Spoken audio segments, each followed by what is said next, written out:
dessa mesa, José Alves de Freitas Neto, Arlindo Baré, Daniela. Meu nome é Eduardo Natalino e nós estamos começando mais uma mesa do evento Universidade em Transformação, Desafios, Potencialidades, Educação, Pesquisa e Direitos Humanos no século XXI em perspectiva interdisciplinar. Esse evento, que vai até o dia 18 de dezembro, são muitas mesas e palestras e debates, ele tem vários objetivos, né, entre os quais eu gostaria de mencionar aqui apenas uns 2 ou 3, que são pensar, né, e debater as transformações ocorridas nas universidades públicas nas 2 últimas décadas, principalmente, sobretudo na última década, né, e especialmente as transformações relacionadas com tentativas de democratização, né, do acesso e da permanência na universidade pública, no sentido de torná-la um espaço mais plural, né, e plural em termos sociais, em termos étnicos, em termos de gêneros, e um espaço também mais simétrico nas relações entre as diversas tradições de saberes. As tradições de saberes científicas ocidentais, as tradições ameríndias, as tradições africanas, dos afrodescendentes. E, portanto, são transformações e um objetivo, de algum modo, que requerem que reequacionemos a relação entre movimentos sociais, né, de um lado, comunidades, que são os protagonistas desse processo. Na verdade, a universidade é que tem corrido atrás das pressões e demandas dos movimentos sociais e das comunidades para uma nova forma de se colocar a relação entre esses saberes, entre essas etnias, entre esses grupos sociais. E a universidade pública, né, do outro, no seu aspecto aí mais conservador, justamente, mais refratário, né, de mais inércia, que demora para responder a essas demandas e que tem tido, raras vezes, o protagonismo nisso, né? Nós temos corrido atrás justamente para suprir, para responder a demandas mais do que legítimas. E é claro que isso, até um certo ponto, a universidade também está internalizando essas mudanças e passando a, sim, se tornar, talvez, daqui para frente, um pouco mais protagonista, né? Estimulando diálogos, trocas mais horizontais e percebendo que há ganhos mútuos ao fazer isso. Não é os estudantes indígenas que ganham, né, apenas ao ir para a universidade, é a universidade que ganha com os estudantes indígenas e com outros grupos que até então estavam bastante afastados da universidade. E fazer isso numa perspectiva interdisciplinar. E é por isso que esse evento ele foi organizado por vários núcleos de estudos da Universidade de São Paulo, por 4 núcleos de estudo, que é o Núcleo de Apoio à Pesquisa Brasil-África, o chamado NAP Brasil-África, o Núcleo de Estudos das Diversidades, Intolerâncias e Conflitos, mais conhecido como Diversitas, o Centro de Estudos Ameríndios, do qual eu sou parte, e o Núcleo de Apoio à Pesquisa, Produção e Linguagem do Ambiente Construído, que está mais relacionado com a Faculdade de Arquitetura e Urbanismo, né? E esse evento, então, Universidade em Transformação, ele foi, enfim, incitado e está tendo o apoio da Pró-Reitoria de Pesquisa da USP. Bom, eu sou Eduardo Natalino dos Santos, então, como já disse, membro aqui do Centro de Estudos Ameríndios, e tenho o orgulho de estar aqui hoje mediando uma mesa muito interessante, a gente já percebe logo de saída, porque trata de uma iniciativa muito relevante, que a Universidade de São Paulo, ou pelo menos parte dela, tem uma inveja dessa situação da Unicamp, que já criou um vestibular indígena, e está agora, né, o José Alves e o Arlindo, a Daniela me corrijam, já abrindo a sua 3ª edição do vestibular indígena da Unicamp.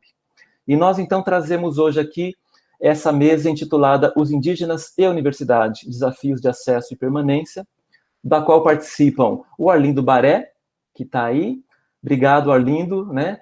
Que é lá de São Gabriel da Cachoeira, mora em São Gabriel da Cachoeira, está aqui em Campinas fazendo o curso de Engenharia Elétrica. Ele é da 1ª turma de Engenharia Elétrica e vai junto com a Daniela Patrícia, Daniela Tucano, que também é da mesma região que o Arlindo Baré, que faz o curso de Estudos Literários na Unicamp.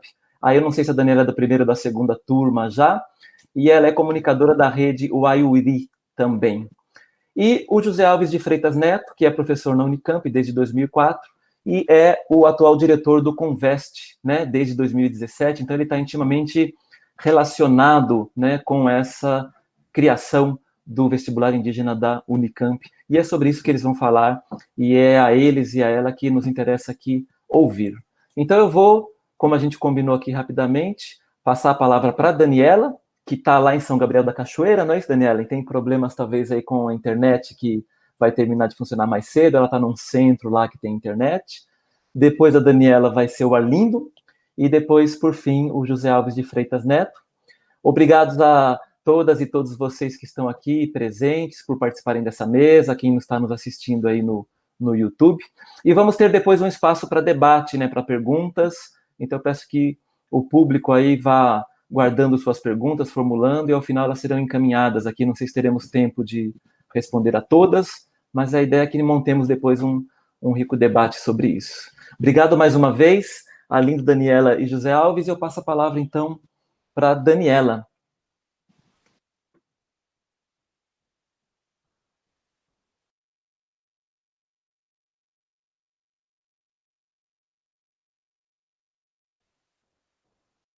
Primeiramente, boa noite a todos os presentes, o público-alvo aí. Boa noite, professor, boa noite, Arlindo, boa noite, Eduardo. E obrigada à USP por esse convite da gente ter essa rodada de conversa aí, falar um pouquinho do vestibular indígena também, né? Já está na sua terceira edição, as inscrições vão abrir no dia 10 de dezembro deste ano mesmo. E eu sou da primeira turma de 2019, faço estudos literários, e devido ao Covid-19 voltei para minha região, na qual eu acho que eu tenho um dever e um trabalho por aqui. e nesses tempos, como comunicadora, a gente leu informações sobre as eleições municipais aqui do nosso município, e a gente vem fazendo um trabalho lindo, maravilhoso, juntamente aí também falando da experiência da universidade também, que a gente nunca deve esquecer, né? As pessoas realmente perguntam como é a universidade, como que a gente pode chegar lá, qual é o objetivo da universidade, eu como jovem, será que eu vou sair da minha região, abrir novos caminhos? Claro, é o sonho de todo jovem, independente de ser indígena ou não, é cursar numa faculdade, estar graduado, né? E por que não estar graduado na melhor universidade aqui da América Latina, né? E a gente sempre fala um pouquinho disso em todos os cantos que eu vou, né? E, por incrível que pareça, a gente não pode viajar ainda pelas comunidades, mas se eu pudesse, viajava e falar um pouquinho dessa experiência incrível que eu estou tendo aqui na Universidade Estadual de Campinas. Primeiramente, uma emoção muito grande, né? Na sua primeira edição, a universidade já trouxe o vestibular para a região mais indígena do Brasil, né? Aqui em São Gabriel da Cachoeira, com 23 povos indígenas, 4 línguas cooficiais e 19 línguas, além disso, né? Além da língua portuguesa, a gente tem 4 línguas cooficiais aqui no município. É uma experiência incrível porque a gente vê a expectativa do próprio público aqui no nosso município. Já esperava, já está esperando, né? Tanto é que quando eu cheguei por aqui, o pessoal perguntou se esse ano ia ter, se as inscrições iam ter mesmo. Então, esse ano a gente relembra os parentes aí, os amigos, e no dia 10 estarão abertas as inscrições. Então, primeiramente, estar por aqui, ter ingressado na primeira turma foi uma emoção incrível, né? Você tem que ter garra mesmo, porque você está indo pela primeira vez numa cidade que não é sua, então todo cuidado é pouco. Eu mesma tomei vários cuidados, né? A gente, a gente é indígena, eu tomei vários cuidados com benzimento, comida. É você todo esse ritual meio cultural, é um ritual cultural, né? Que você vai pelas terras, então você tem que tomar todo o cuidado, porque a gente não é do mesmo lugar. Campinas não é o meu lugar, então tenho que ter toda essa preparação de benzimento, de cuidado com os espíritos, cuidado com a comida, cuidado com as pessoas mesmo, porque você nunca sabe como as pessoas vão te tratar, né? Então, todo esse cuidado é muito importante no primeiro começo. Então, depois que você vai conhecendo as pessoas, vai conhecendo, se adaptando um pouquinho ao ambiente acadêmico, possamos dizer assim, né? Pessoas incríveis, conhecer pessoas incríveis logo de cara, como o professor José, foi muito incrível. Então, você já vê que é uma universidade que está abrindo caminhos, né? Está aprendendo com os estudantes indígenas aí, e a gente espera que continue dessa forma também, né? É difícil, A gente aqui percorre 3, 4 dias para chegar na capital, né? A nossa capital aqui é Manaus. Então, são 3 dias de barcos, praticamente, para chegar na capital. Então, a gente vê esse fluxo que teve, a universidade tem, né? As pessoas vão vir das suas comunidades para São Gabriel fazer a prova. Em vez de sair das comunidades, chegar em São Gabriel, de São Gabriel ir para Manaus e fazer a prova. Então, a gente já tem esse fluxo aí que está em São Gabriel. A mesma coisa, a gente fala um pouquinho, né, dos parentes ali da etnia ticuna, né, que a gente agora sabe que tem uma região bem grande também. Tivemos vários inscritos ano passado e a gente espera que continue dessa forma. Que o deles é mais longo. Eles falaram que são 5 dias de Tabatinga até Manaus. Então, a gente já vê esse fluxo aí que e esperamos que a faculdade abra, expande essa situação e que vá ao encontro dos estudantes, né? Que os estudantes aproveitem e vá ao encontro da faculdade também. É isso que eu sempre falo para o pessoal. A gente tem que ter uma mente aberta, né? Uma mente aberta, ela voa alto. Então, nesses últimos tempos, eu tenho me preparado novamente para estar de volta em Campinas, né? Espiritualmente, que os nossos benzedores aqui falam que ainda vai ter a segunda onda do Covid aqui em nossas comunidades, então a gente está se preparando de novo aqui com os benzimentos, com os chás. O chás foi uma questão bem salvatória aqui no município, e a gente sempre lembra que o Covid está aí, o Corona está aí, né? E lembrando que também a gente nunca deve esquecer o que a gente vai fazer para as nossas populações indígenas, o que a gente vai fazer para os nossos parentes. É por isso que a gente sempre fala, olha, acho que ter o conhecimento do branco, podemos dizer assim, né? É importante também para você trazer esse conhecimento para suas comunidades de base. Então, o que eu tive de experiência o ano passado até agora, dentro da universidade, eu repasso para os meus amigos, para os meus parentes, para os mais velhos, falarem para essas comunidades, lideranças, falarem para os seus jovens lá. Eles reclamaram muito. Recentemente, a gente teve uma assembleia juvenil aqui no município, com poucas pessoas. A gente falava um pouquinho disso também, que as pessoas têm que sair desse convívio, né? Apesar que a nossa cultura é importante, mas intercalar esse conhecimento, né? Trazer o conhecimento do branco e a gente levar também o nosso conhecimento para as pessoas estarem abertas também, né? Não somente nós como indígenas, mas também a população branca está mais aberta para nós, né? Para um público pequeno, que são as populações indígenas. Por enquanto é isso.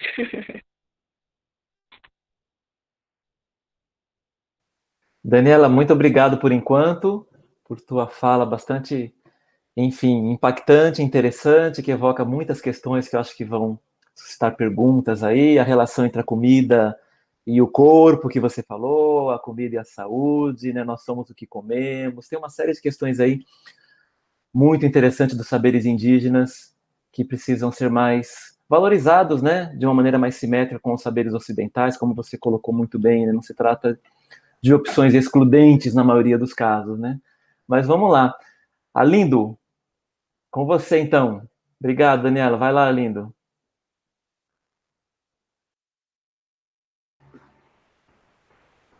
Primeiramente, boa noite a todos, boa noite às pessoas que estão nos acompanhando, boa noite, Eduardo, boa noite, professor José Alves, boa noite à parente Daniela Tucano.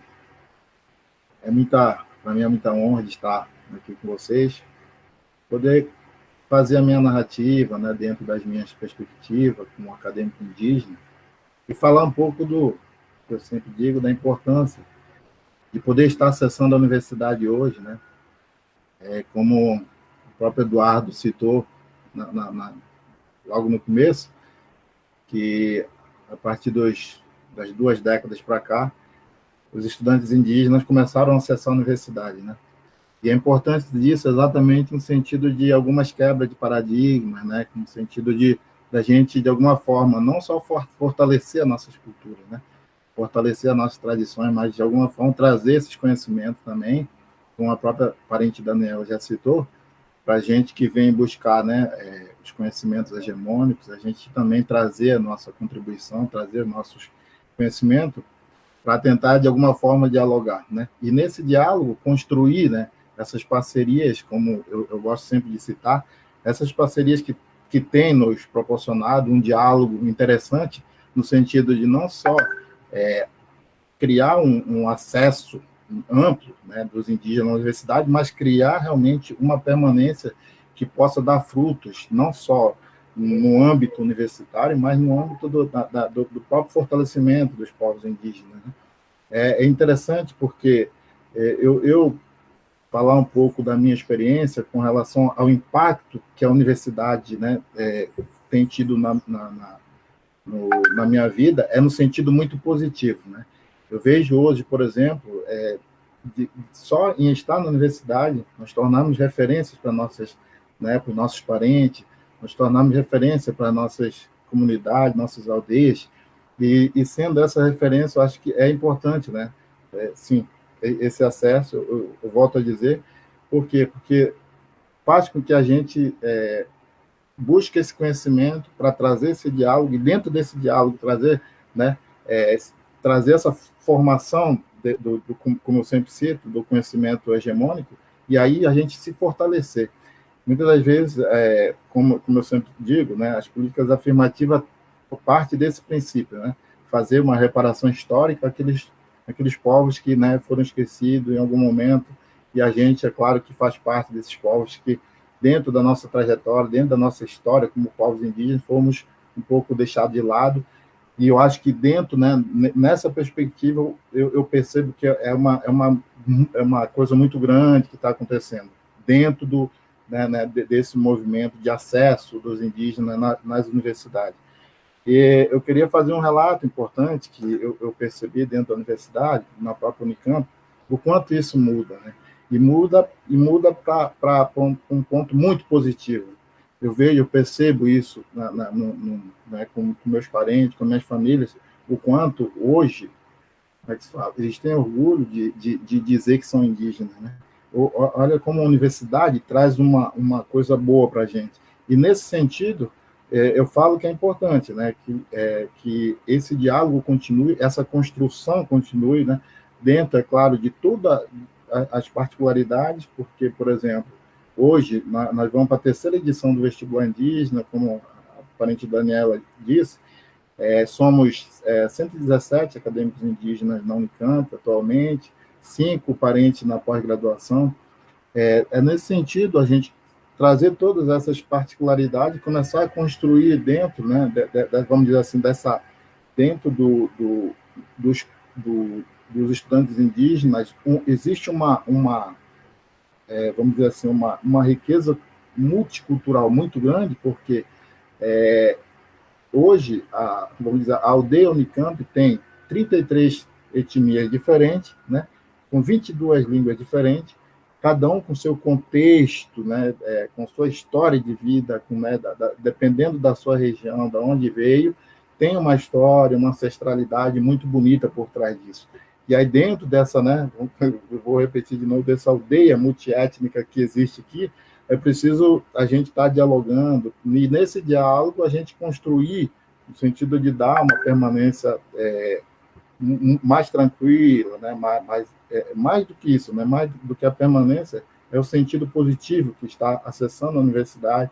Se eu for falar, por exemplo, o que a universidade me trouxe de positivo é exatamente isso aqui, tentar levar a minha narrativa, tentar dialogar com a universidade, tentar dialogar com as instituições, no sentido de colaborar, né, do meu jeitinho ali, para a gente ir construindo, né, esse acesso, para que ele seja um acesso que traga o indígena para contribuir com a sociedade e que também tenha, a própria universidade tenha um olhar mais sensível, no sentido de que essas pessoas que estão acessando a universidade até então tem uma particularidade um pouco diferente. Então, dentro dessa diferença, vamos dizer assim, é importante estar dialogando com a universidade. Por exemplo, a gente tem aqui na Unicamp agora, dentro desse diálogo, né, o próprio adiamento do vestibular indígena, que eu acredito que foi uma sensibilidade muito grande, da qual o professor José Alves participou, o próprio coletivo indígena e outras lideranças participaram, no sentido de adiar um pouco ao vestibular indígena, para que a gente não né, para respeitar todos os protocolos e também respeitar a própria letalidade, vamos dizer assim, da Covid. Eu acho que isso é importante dentro desse diálogo também. E aí, a partir né, desse movimento bonito, hoje, por exemplo, que criamos a CAIAPI, né? A CAIAPI é uma comissão assessora para a inclusão acadêmica e participação dos povos indígenas aqui na universidade. Vamos dizer assim, uma comissão que vai cuidar das questões indígenas, vai ser, vamos dizer assim, um interlocutor dos acadêmicos indígenas com a universidade. Vamos dizer assim, a comissão que vai propor, vai apoiar, vai criar, né, de alguma forma, questões relacionadas ao próprio vestibular indígena, visando, né, o nosso processo de formação, o nosso percurso diferenciado, a nossa permanência dentro da universidade. Então, para além disso, é a causa mesmo, né? Realmente sentir que, de alguma forma, estamos fazendo parte dessa sociedade, de alguma forma a gente poder construir a partir das nossas narrativas, podendo estar fazendo, né, como eu sempre citei, podendo estar levando essa mensagem, né? Estar falando com vocês, como eu sempre falo, os parentes da USP, eu espero que, né, o vestibular indígena também aconteça lá nesse sentido grandioso, né, nesse sentido bem humano de falar, dar oportunidade para os parentes indígenas, para a gente se fortalecer em todos os sentidos, não só na universidade, mas também na economia, né, quando se trata do nosso direito, quando se trata, né, da cultura, da própria política em si, até porque a gente está vivendo, né, um contexto, assim, do ponto de vista de nós, povos indígenas, né, muito de um retrocesso dos nossos direitos muito forte. Eu acho que a universidade nos dá não só o conhecimento para poder debater, o conhecimento, que eu digo assim, acadêmico mesmo, para poder dialogar, construir ou até propor. Então, isso é muito grande, né, quando se fala de poder estar acessando a universidade. Então, essa é a minha contribuição. Eu poderia estar falando aqui de mais coisas, assim, né, coisas grandiosas que estão acontecendo. Então, essa é a importância, assim, da gente poder estar acessando a universidade, né, para poder colaborar de alguma forma com os nossos povos, mas também com a própria sociedade, né, como o Eduardo citou logo no início. Então, eu agradeço, né, de coração mesmo o convite. Estamos aí para conversar, como diria meu avô. Obrigado, Arlindo, por enquanto. Certamente a gente vai voltar aqui com as perguntas, né? Sua fala também me fez pensar em muitas coisas. Acho que temos muito tempo ainda aí para voltar a conversar. Bom, então passo diretamente a palavra aqui para o José Alves de Freitas Neto. Vai lá, Zé Alves. Obrigado pela participação de vocês três. Olá, Eduardo. Olá, Arlindo, Daniela e todas as pessoas que nos acompanham nesse debate. É um grande prazer participar, mesmo que virtualmente, nesse encontro aqui na USP, universidade a qual eu estudei. Fomos colegas de pós-graduação, né, Eduardo? Tivemos a mesma orientadora e estamos aqui numa mesa por questões de outra natureza em relação às nossas pesquisas, mas que também dialogam com o tema que está sendo debatido aqui hoje. Bom, mas é claro que o meu lugar hoje aqui é falar como diretor da Comissão de Vestibulares da Unicamp e, obviamente, nós tivemos nesse período dos últimos 3 anos, né, indo agora para o 4º ano, um período de grandes transformações na Unicamp, grandes transformações na política de ingresso da Unicamp, para que essa universidade pudesse tornar-se mais inclusiva, uma universidade que pudesse democratizar as formas de acesso. Dentre estas grandes transformações, a política de criação de um vestibular indígena, né? Então, acho que tanto Daniela quanto Arlindo já pontuaram vários aspectos aí que são interessantes de vocês conhecerem e saber. Talvez muitos dos que nos acompanham, né, e mesmo sendo a USP uma co-irmã, né, talvez desconheçam muitos dos nossos dados. Então, por exemplo, a Unicamp é a menor das 3 universidades paulistas, das universidades estaduais paulistas. Nós oferecemos a cada ano 3.340 vagas. No ano passado, 96 estudantes indígenas ingressaram Isso significou que quase 3% do total dos ingressantes da Unicamp é indígena. Então, esse é um número bastante considerável. Esse é o primeiro ganho, o ganho da visibilidade, o ganho da representação, de que essas pessoas, de que esses estudantes, de que esses cidadãos estão aqui conosco. Então, a partir de agora, e aí já até dando um salto, por exemplo, na minha condição de professor no curso de História, e dando aula de História da América, onde falamos de indígenas assim o tempo inteiro, né, causa em mim uma mínima reflexão de perguntar ao meu aluno, que vem de uma região de fronteira, todos eles aqui são da região de fronteira, né, fronteira com a Colômbia, né, e ao ouvir, obviamente, isso me causa, como um professor, né, a necessidade de atualizar a minha questão do próprio trato em relação às temáticas e às abordagens que nós fazemos do ponto de vista do reconhecimento. Claro que isso eu posso depois discorrer e falar mais sobre isso, mas é só para dizer assim, há uma questão mínima e que é muito marcante, que a presença desses estudantes ela é notável na universidade. Antes, na Unicamp, você tinha, pelo formulário sociocultural, você tinha talvez entre 5, teve um ano que teve 7, mas as pessoas declaravam ser indígenas, às vezes, simplesmente por algum critério para ter bonificação, porque não tinha nenhuma estrutura e nenhum exercício que reforçasse processos de identidade, como o que acontece agora. Então, esses estudantes, eles fazem parte do nosso cotidiano, e a Unicamp sempre teve muito orgulho da sua excelência, dessa universidade que ela é também mais jovem, e do espaço que ela ocupa em várias áreas de conhecimento.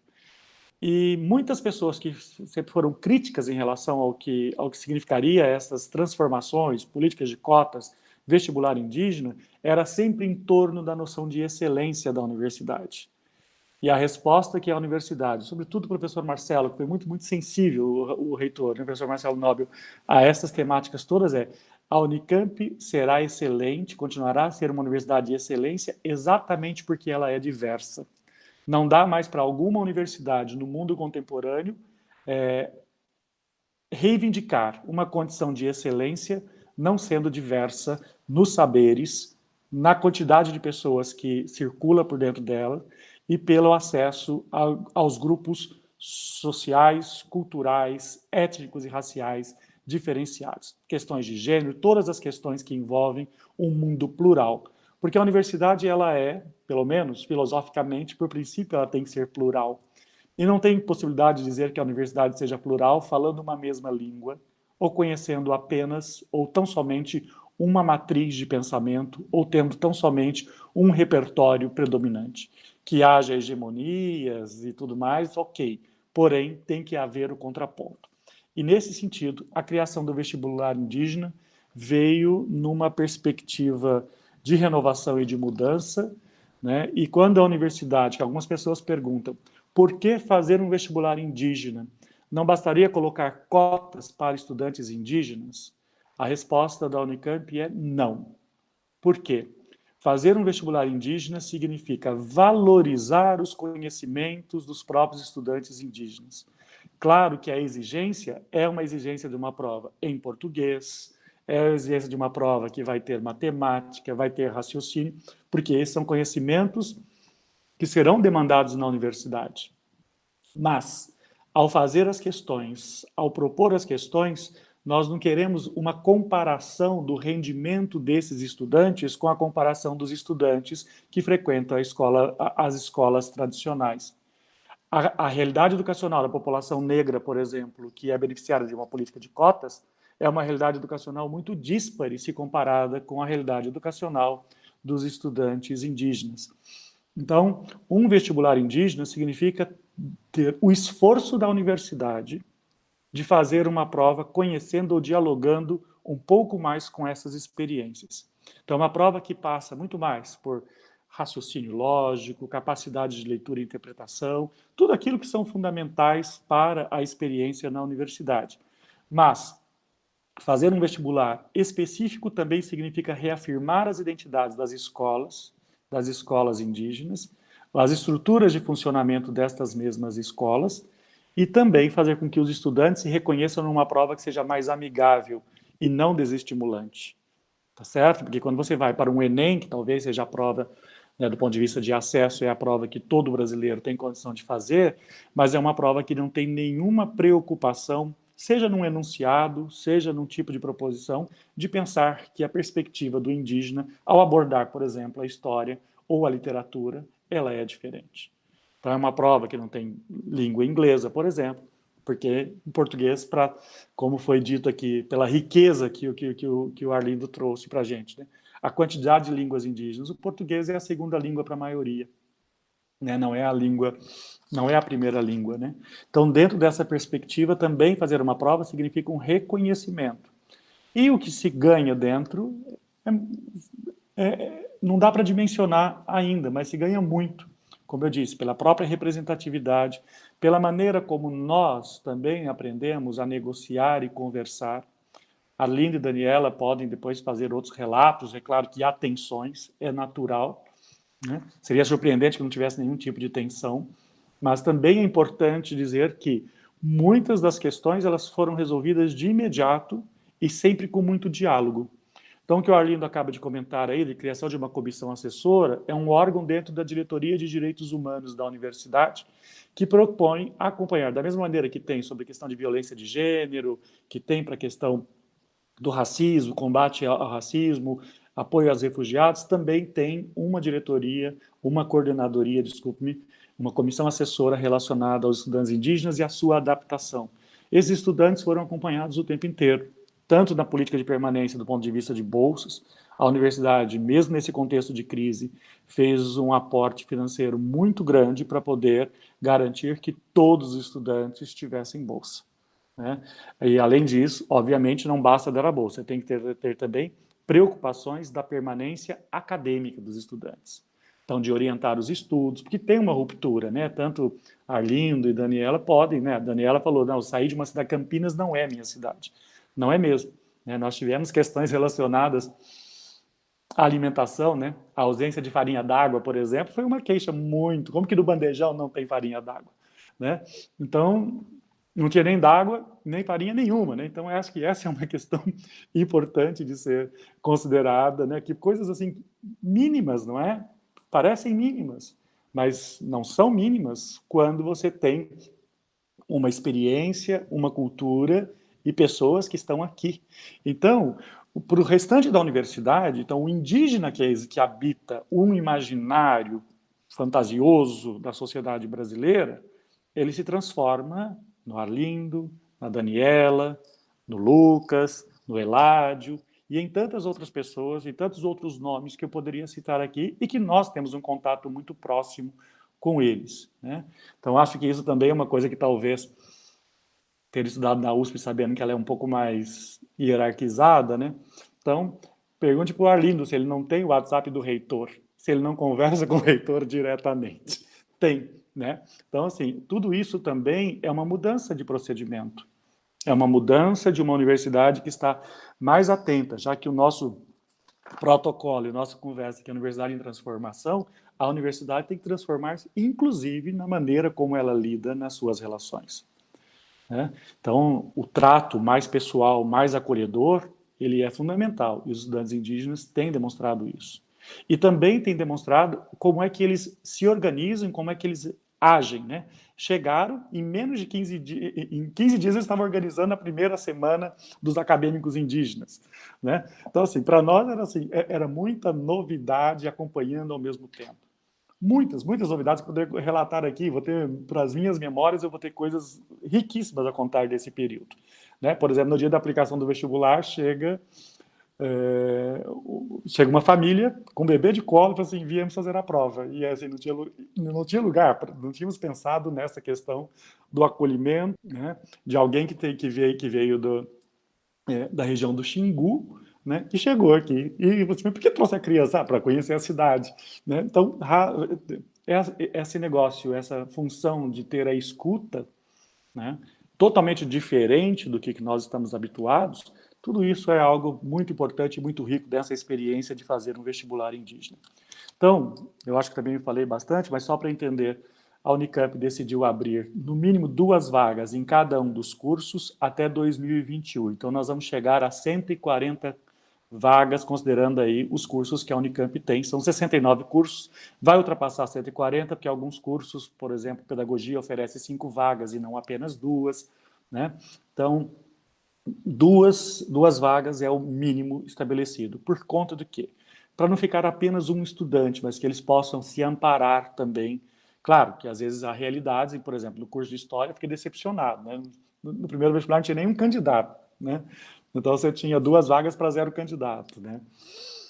Aí depois tem um só, ou seja, então ele não tinha um segundo parceiro para estar com ele, como na maior parte dos cursos aconteceu, né? Então, mas essa é a regra que foi definida no Conselho Universitário. Então, até 2020, não a edição de agora de 2021, mas de 2022, todos os cursos terão que aderir ao vestibular indígena.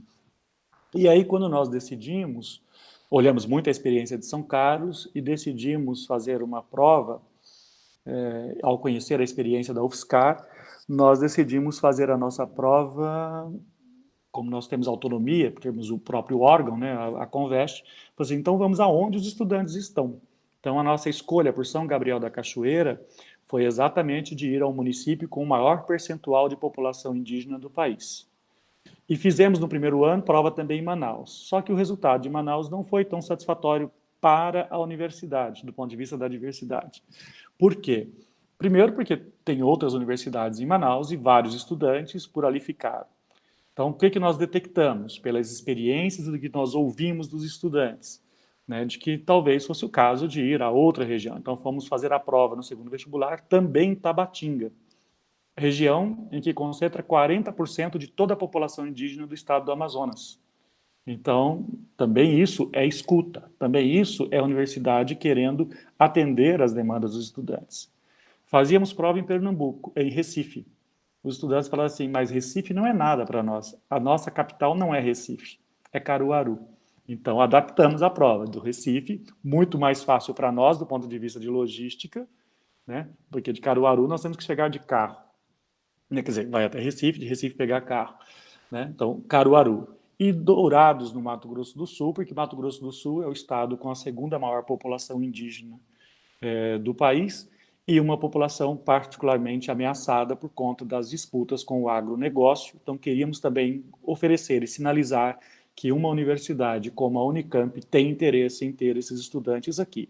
E no estado de São Paulo, fazemos em Campinas, por uma questão simbólica de ser a nossa casa, a nossa sede, e desde o ano passado também passamos a fazer em Bauru para atender o maior grupo de estudantes que vem de cidades ali na região, como Tupã, Arco-Íris, né, e várias comunidades que estão próximas de Bauru, né? Então, com isso, a gente conta também com parcerias de prefeituras que oferecem ônibus, tem uma logística muito grande envolvida para a realização desse vestibular. Acho que eu já me estendi muito, né? Se eu não me controlar, eu vou falar horas aqui sobre isso. Mas, só para vocês terem uma ideia, no primeiro vestibular de 2019, nós oferecemos 72 vagas em mais de 30 cursos, foram 610 candidatos. Em 2020, nós oferecemos 96 vagas, né, em 1.500, mais de 1.600 pessoas se inscreveram para a realização da prova. Então, cresceu bastante o número de inscritos, né, ano a ano.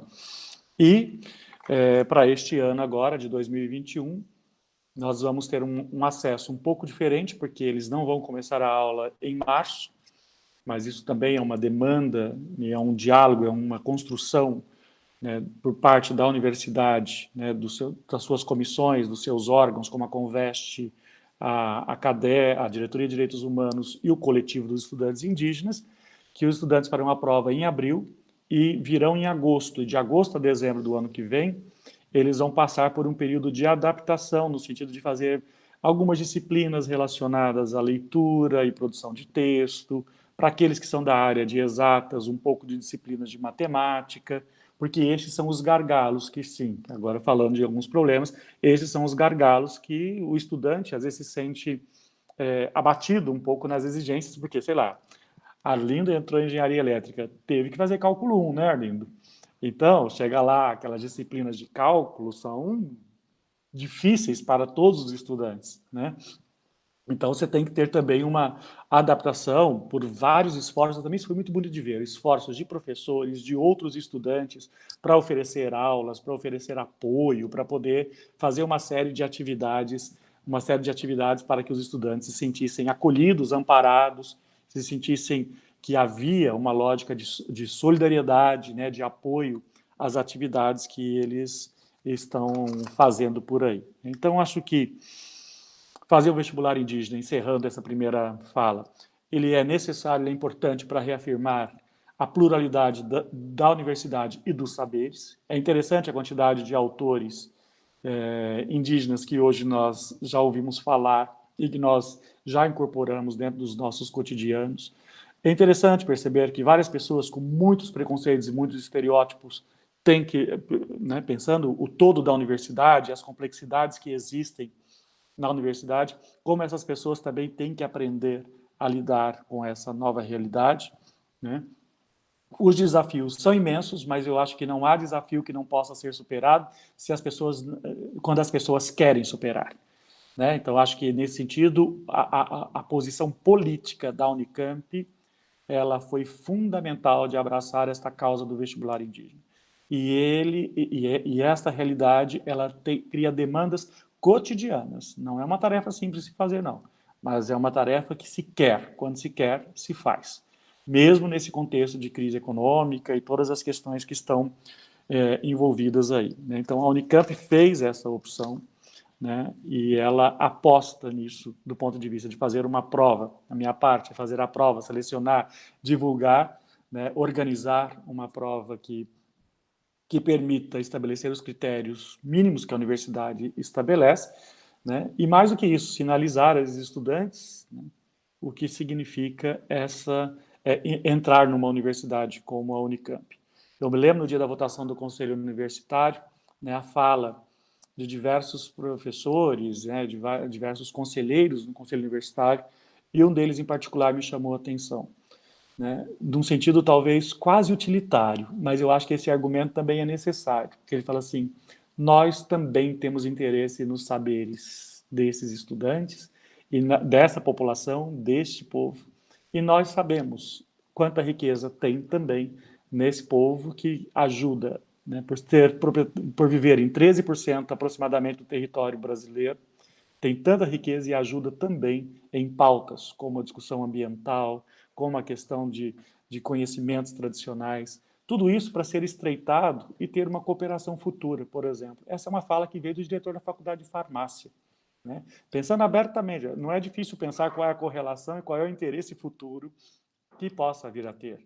Então é preferível que isso seja feito por uma universidade pública e brasileira, né? E que, obviamente, que não se trata de um outro processo de violência e de invasão, mas é como as contribuições, da maneira como a Dani citou, podem vir a ser feitas. E, com certeza, eu acho que a universidade está aprendendo muito mais, né, pela incorporação do respeito, por práticas mesmo de respeito, não incorporação, por práticas de respeito, por práticas de ouvir e pelos próprios conhecimentos que são trazidos. O pessoal da linguística, a riqueza de línguas existentes aqui, eu poderia falar de outras questões que se desdobram em vários projetos de pesquisa. Então, a universidade não está se afastando da sua função. Pelo contrário, ela está se sofisticando em determinados campos e em determinadas áreas, graças à presença dos estudantes indígenas. Então, acho que a universidade precisa se transformar, nós precisamos não apenas estudar, mas nós precisamos ter os povos indígenas aqui dentro. Então, obrigado. Obrigado, José Alves. Obrigado mais uma vez, Arlindo e Daniela, por essas falas que me deixam praticamente sem fala aqui, porque, enfim, eu espero que justamente esse evento que nós estamos organizando aqui na Universidade de São Paulo tenha repercussões na posição que a Universidade de São Paulo tem tomado em relação a esses assuntos, né, criando políticas de cotas, mas não tendo ainda um vestibular específico para os indígenas, o que é, a meu ver, um caminho dos mais interessantes, como o relato de vocês três tem demonstrado. E é justamente um caminho que não se trata de investir, né, dinheiro que você poderia fazer o vestibular para 100 alunos, vai fazer um vestibular que vai gastar muito em relação ao candidato vaga. Pelo contrário, quer dizer, isso é alguma coisa que, mesmo do ponto de vista de aquisição de conhecimento da universidade, nos seus moldes, inclusive ocidentais, etc., é um processo de enriquecimento. Mas, além disso, todo esse processo de enriquecimento da multiversidade humana, desse multiverso que passa a habitar a universidade, né, tornando-a bastante mais interessante, bastante mais plural, né, e isso justamente é um caminho que, como o Zé Alves colocou, acho que cabe às universidades públicas serem as pioneiras, né, e acho que a USP está ficando para trás, que já ficou para trás da Unicamp, não se trata de uma competição, mas que a gente poderia fazer isso de maneira conjunta, e eu não estranharia que daqui a pouco a Unesp vai ter e a gente não vai ter ainda, quer dizer, na USP as coisas estão muito devagar nesse sentido. Eu vou, assim, me valer da posição aqui de mediador para fazer umas perguntas, mas eu agradeço já a vocês por terem sido relativamente breves nos depoimentos, assim, né? Então nós temos um tempo bastante longo para as perguntas, enfim, se vocês se cansarem, vocês falam. Mas eu vou aproveitar essa ocasião para fazer uns 2 ou 3 comentários, ainda em relação à situação da USP, comparando ao da Unicamp. Por quê? Porque minha expectativa é que as pró-reitorias da USP, né, se sensibilizem com essa questão. E a mesa de vocês aqui é um marco para isso, penso eu. O meu sonho é que daqui a algum tempo a gente procure vocês, né, como assessores, né, o Zé Alves, o Arlindo, o Daniel, outros estudantes, para implementar isso na Universidade de São Paulo. Por quê? Porque na Universidade de São Paulo, sequer o curso de História, até muito pouco tempo atrás, tinha disciplinas relacionadas à história indígena. E isso é uma realidade que começou há 15 anos atrás apenas, e aí eu vou fazer aqui um reconhecimento público que o Zé Alves já mencionou, que é a professora Janice Teodoro, que sempre demonstrou nos seus cursos de História da América Colonial uma preocupação pela história indígena muito grande, né? Até então, não. História indígena é com os antropólogos ou com os arqueólogos. No curso de História, a história começa com a colonização, com os descobrimentos e colonização. A professora Janice nunca se conformou com isso, e ela, então, introduziu no seu curso aulas de História da América Pré-Hispânica, de História Indígena. E depois ela batalhou para se criar uma área no curso de História, lá de História Indígena. E isso foi em 2005, 2006, quando eu fui contratado. A ideia é que acontecesse com História Indígena a mesma coisa que havia acontecido com a História da África, que começasse com um professor e depois passasse a ter mais 2 professores para se tornar uma disciplina obrigatória aos estudantes. Isso não aconteceu até os dias de hoje.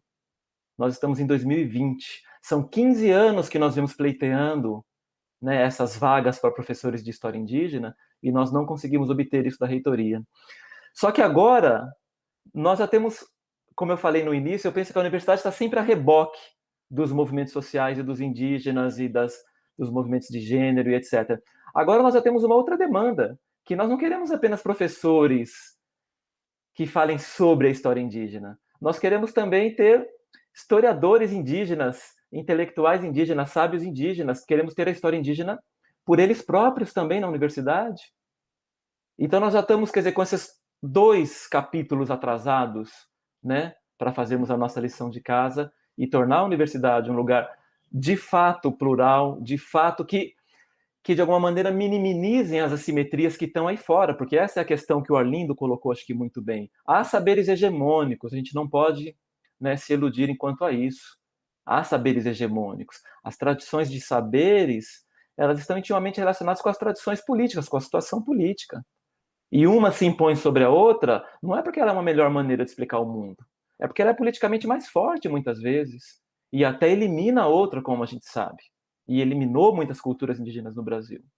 Então, é uma questão política colocada. Então, a universidade tem que fazer um sobreesforço, porque ela é o lugar do saber hegemônico, das políticas de Estado. Ela tem que fazer um sobreesforço para ela não ser justamente alguma coisa massacrante em relação aos indígenas que chegam às suas portas, que entram na universidade. Ela tem que se reconfigurar, como vocês estão colocando. Não é apenas abrir cota, fazer o vestibular, quer dizer, a experiência de vocês me deixa muito emocionado, quer dizer, com muitas expectativas, que a gente consiga caminhar, né, caminhos que vocês estão sendo os desbravadores, né, ajudar a abrir um pouco mais essas sendas, percorrendo-as, né. E a homenagem que eu queria fazer também de de manifesto a professora Janice é porque, como o José Alves falou, ela foi orientadora também do José Alves. Nós somos colegas de doutorado. Então, não é que, claro, a gente está justamente no máximo, né, Zé Alves, tentando acolher essas demandas na universidade. Nós não somos protagonistas dela. Nós protagonistas são os movimentos sociais indígenas. E a Janice acho que se sente dessa mesma maneira, como ela já me disse. Bom, era um pouco isso que eu queria fazer de comentário geral das questões que as falas de vocês me trouxeram em relação à Universidade de São Paulo. E queria aproveitar para fazer 2 ou 3 perguntas ou colocações para vocês comentarem, né? Para a Daniela e para o Arlindo, especialmente essa primeira, que vocês comentaram muito das expectativas, quer dizer, vocês mencionaram, né, que é claro que vocês estão fazendo esses cursos na Unicamp, e há uma expectativa que é mais do que uma expectativa individual de vocês, é mais do que uma expectativa apenas familiar, que vocês vão se formar em comunicação, vão se formar em engenharia. Existe uma expectativa da comunidade política de vocês, né? Dessa região que vocês mencionaram, que muitos, quer dizer, de maneira geral, os brasileiros do Sudeste têm dificuldade de saber onde é que é, na verdade. Falar do Alto Rio Negro, falar lá da Cabeça de Cachorro, né, fronteira com a Colômbia, no mapa, uma região lá noroeste, extremo noroeste da Amazônia, quer dizer, até isso, ou até nisso vocês nos provocam no Sudeste também, né, da gente ter que olhar o mapa, das pessoas terem que saber que é um outro e ao mesmo tempo o mesmo Brasil, né, é um outro mundo e é o mesmo mundo, com suas diferenças e particularidades. Mas então eu queria que vocês comentassem, se pudesse, Daniela e Arlindo, que expectativas em termos das comunidades, né, das suas etnias, dos seus grupos étnicos, vocês percebem nas pessoas, nos mais velhos, nos jovens? Vocês comentaram um pouco, bom, todo mundo quer saber da universidade, ter a chance de entrar, mas que expectativas assim mais até imediatas, concretas, vocês como engenheiro, né, como comunicadora, o que vocês imaginam, o que vocês sentem que as pessoas esperam de vocês? Não sei se quem quer falar primeiro, a Daniela ou Arlindo.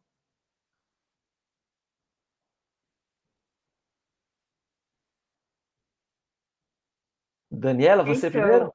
Vai lá. Eduardo, na realidade eu sou comunicadora, né, mas eu faço estudos literários dentro da universidade. E a expectativa que a gente sempre fala é porque a gente leva as cargas, querendo ou não, são responsabilidades. Você sai, mas ao mesmo tempo você leva uma carga de responsabilidade do seu próprio povo falando, você tem que ir para estudar, você tem que voltar de novo, trazer esses conhecimentos e espalhar os conhecimentos por aqui, como você também tem que levar esses conhecimentos e dizer esses brancos, né, que os nossos velhinhos falam, né, dizer esses brancos que a gente existe, que a gente vive sim, que a gente não está no século XVIII, como eu gosto de falar, né, no século XVIII, no século XV, a gente não está no século XVIII, a gente está no século XXI e que existe uma diversidade indígena sim, né, existem várias culturas, sim, mas ao mesmo tempo um apagão que a sociedade brasileira tem com a população indígena. Então é um recadinho aí, né, para todos os estudantes indígenas aí, independentemente de uma comunidade ou não, eu desde sempre fui criada na cidade, mas você leva essa carga de responsabilidade, você saber que você pertence a um grupo étnico-cultural, eu pertenço à etnia tucana, então é uma responsabilidade que eu levo diante dessa etnia, né? Querendo ou não. É uma que eu venho me questionando bastante tempo. O que eu tenho que fazer, o que eu não posso fazer, o que eu levo à frente, o que eu não vou levar à frente. Então, recentemente voltei para cá, como eu falei, e as lideranças daqui, por que pareça, me receberam super bem, então eu falei, não fiz besteira. Então, não fiz besteira, tudo que eu fiz foi coerente. Por tudo que eu faço, eu sempre pergunto de uma liderança, independente da etnia, eu pergunto à liderança, eu pergunto ao próprio presidente aqui da Federação, da FUIRN, são os companheiros aqui, né? Então, a gente sempre está no respaldo aí. Eu falo isso, não posso falar isso, o que eu devo usar, o que eu não devo usar, como que eu vou agir, como que eu não vou agir. Então, tudo que eles me falam, eu sempre levo um pouquinho adiante, né? eu já tenho uma carta branca, então se você falar, tá ok. Então, para mim, levar querendo ou não levar essa responsabilidade, por mais que a gente tenha que se afastar da sua comunidade, do seu município, dos seus pais também, né?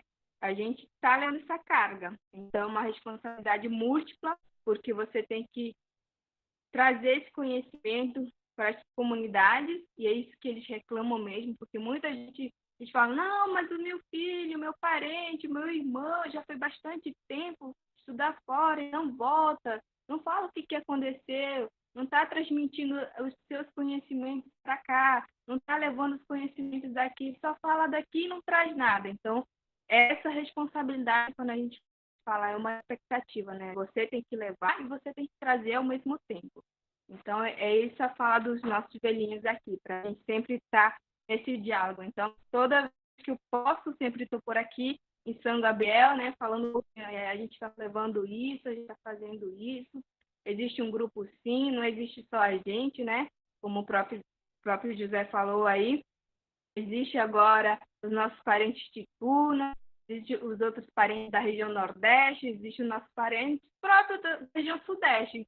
Então o pessoal fala, nossa, eu não sabia que tinha indígena parente na região Sudeste. Eu falei, tem, a gente está espalhado, a gente só está espalhado. Então a gente, por incrível que pareça, a gente também gera um novo conhecimento, né? Às vezes eu mesma achava que São Paulo, por ser uma metrópole grande, não existia povos indígenas. Então tem, então são esses conhecimentos que a gente traz e leva, são todas as informações. É isso. Muito legal, Daniela, obrigado. No fundo, vocês são como mais embaixadores diplomatas, né, dos grupos aos quais pertencem, numa outra tribo, como o Arlindo colocou, né, na tribo de Campinas ou na tribo da Unicamp, né, fazendo esse intercâmbio. Arlindo, o que você gostaria de, por favor? Então, eu acho que eu me sinto muito contemplado, né, pelas falas da parente Daniela. Muito mais do que expectativa, né? É realmente criar lideranças nesse outro,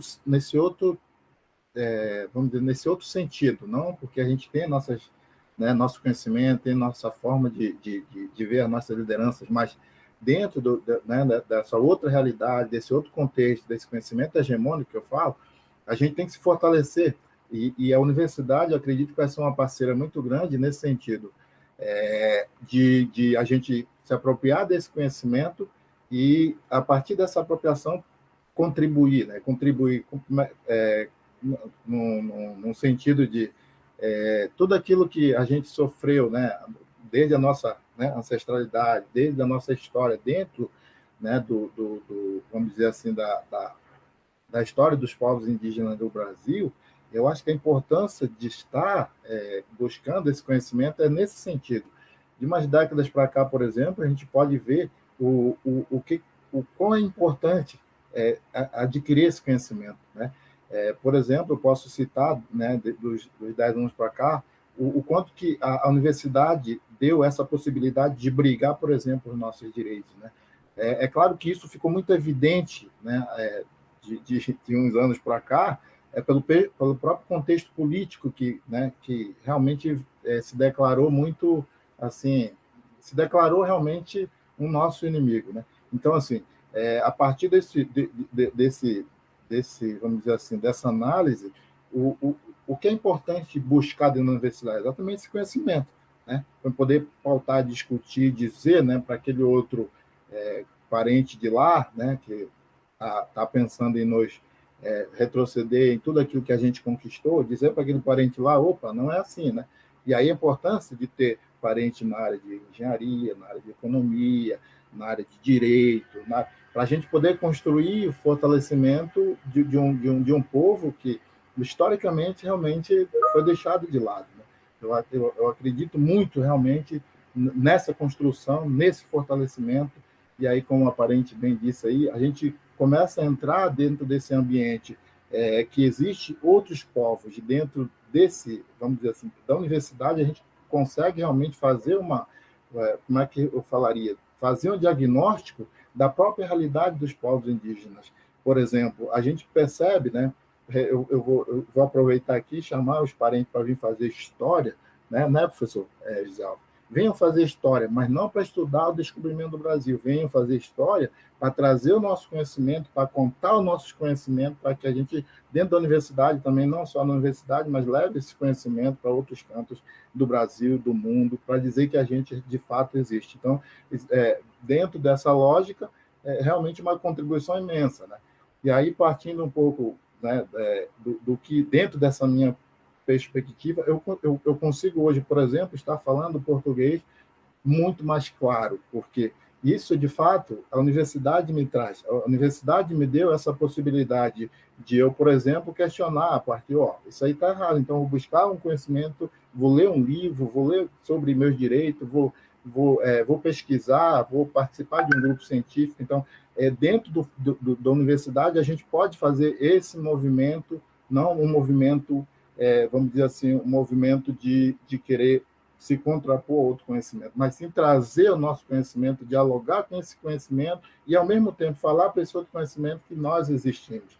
Eu acredito que dentro desse diálogo, mais do que isso, né, é preciso, eu acho que o mundo está precisando disso, né, uma harmonia de diálogo. E aí, voltando um pouco para o nosso fortalecimento como povo, né, a universidade, sim, ele, de fato, dá para a gente uma sensação, e isso eu já falei numa outra live, me deu uma sensação de liberdade, porque aquilo que, por exemplo, aquilo que eu me rotularam historicamente, me falaram sobre meus povos, falaram sobre, né, meus parentes, eu consigo dizer isso a partir de todo o conhecimento que eu estou adquirindo. Opa, isso aí está errado, isso não é assim, é mais ou menos desse jeito aqui. E as palavras, eles são, vamos dizer, poderosos. Uma dessas é, por exemplo, tribo, né? Uma tribo, a gente não aceita muito essa palavra tribo, exatamente no sentido de que ele não nos representa, né? E a gente tem, acho que a gente tem construído no sentido de nós somos reconhecidos como povos, né? E aí, dentro do próprio do próprio diálogo dos povos indígenas, o que traria um sentido mais completo para nós, para se referir a nós, que é, no caso, somos indígenas, somos povos. Eu acho que isso também é quebra de paradigmas. É importante levar isso dentro. É claro que não é culpa de quem está recebendo os povos indígenas. É muito mais o que foi implantado pelo conhecimento hegemônico e dizer, né, para as escolas, dizer para as crianças, né? A gente pode falar, por exemplo, dentro da educação básica, a nossa história é contada diferente, né? O que a gente estuda lá é a história do Brasil a partir do descobrimento. E aí existe, é claro, vamos dizer assim, um romantismo muito grande sobre a nossa história. Por isso que eu falo, parentes indígenas, venham estudar a história, né? Venham trazer a nossa história, eu acho que isso que é importante. Entender um pouco do que, por exemplo, muitas das vezes, o que eu percebo também entre os parentes, eles vêm para a universidade assim, com uma expectativa ou sobre o curso que eles escolhem, muitas das vezes não é aquilo que eles, né, eles ou não têm conhecimento ainda do que cada área realmente tem de riqueza para o acadêmico estudar dentro da lógica dos povos indígenas, mas a partir daquilo que, né, a gente vem buscar dentro da universidade. Por exemplo, o professor citou sobre a área da biologia. Se a gente for estudar um pouco o que os povos indígenas contribuíram na área de biologia, na área de farmácia, né? O que a gente contribuiu nesse sentido, cientificamente, já falando, a partir de todo o conhecimento, mesmo sendo empírico, e a gente é muito conhecido como do conhecimento da oralidade, né? Eu acho que isso também é importante, né? É uma quebra também de paradigmas, de transformar o nosso conhecimento, que a partir, né, que a gente sempre trouxe, ou recebeu a partir da oralidade, transformar esse nosso conhecimento também como diria meu avô, transformar ele no papel, né? E essa tecnologia que a gente vem buscar dentro da universidade, para colocar no papel também e dizer para as pessoas, né? É mais ou menos assim, não é assim. Vamos construir isso aqui, né, por aqui e tal, né? Construindo um diálogo dentro da universidade. E aí eu costumo citar que, por exemplo, a parente Daniela falou sobre a gente ser, vamos dizer assim, a ponte, né? A ponte entre nosso conhecimento, os nossos conhecedores, nossos sábios, né?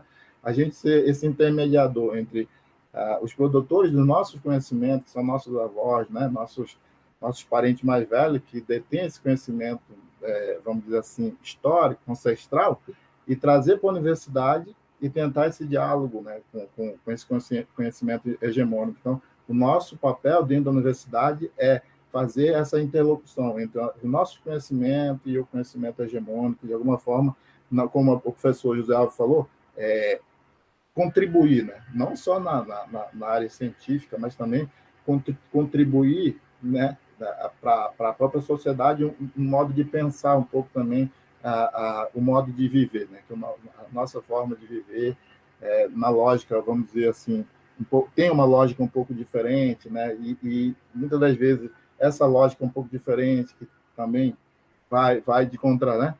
De encontro a própria lógica de viver do conhecimento hegemônico, trazer a nossa forma de ver, ver o mundo, né? A gente sempre cita que, por exemplo, a nossa filosofia de vida vem a partir do nosso bem viver, que é uma forma de viver mais coletivamente, né? E aí a lógica do outro conhecimento é uma lógica um pouco diferente, mais individualizada. Eu acho que nesse contexto trazer um pouco também a nossa forma de viver, de ver o mundo, dizendo para outra, né? Outro conhecimento, né? Será que esse caminho aqui não é melhor que esse? Já disse meu avô, né? A gente está indo para um caminho muito sem volta. Quem sabe a gente pode trazer com um conhecimento não tanto hegemônico, mas que tenha um olhar diferente para o mundo, tem um olhar diferente para a vida, tentar mudar um pouco esse conceito, né? Para quem sabe de alguma forma a gente não ficar muito doente, né? Eu percebo muito, por exemplo, nesse mundo um pouco diferente, né, um pouco exigente, ele faz com que as pessoas tenham um pouco mais de doenças de saúde mental, né, muito por conta da lógica daquilo que a forma de ver o mundo do conhecimento hegemônico, né, aquele que realmente ele te coloca num caminho ali sem volta. Você tem que fazer isso, tipo, estudar, trabalhar, entrou numa caixinha ali, pronto, aí já ficou meio, né, sozinho ali e não consegue ver mais o coletivo como um todo. Então, acho que eu considero assim, essa nossa maior riqueza dos povos indígenas é trazer essa lógica de coletividade, né, do bem viver, conhecer todo mundo ali e ser feliz, né? Eu acho que essa é a lógica do sentido da vida mesmo, né? É entender esse sentido holístico da nossa forma de viver. Então, é isso. Obrigado, Arlindo. Zé Alves, você quer comentar alguma coisa sobre isso? Acho que tanto Arlindo quanto Daniela falaram, né, dessa representatividade, desses saberes, dessa incumbência, desse vínculo deles com as suas próprias comunidades, é algo que para nós, por exemplo, na organização do vestibular e da própria universidade, temos isso também muito claros como uma responsabilidade imensa. Né? Afinal de contas, nós não queremos ter um processo de separação desses estudantes com as suas comunidades. Então, a maior parte da demanda e das falas, não apenas dos dois, mas com os estudantes em geral que a gente conversa, todos eles falam desse papel que você chamou de embaixador das suas culturas, das suas comunidades e dos seus povos, né, de poder valorizar isso. Claro que você tem todas as outras tensões e experiências para ficar um grupo segmentado, né, acho que o ganho é poder ultrapassar as fronteiras, criar vínculos, né, e conviver com todos os grupos possíveis, né?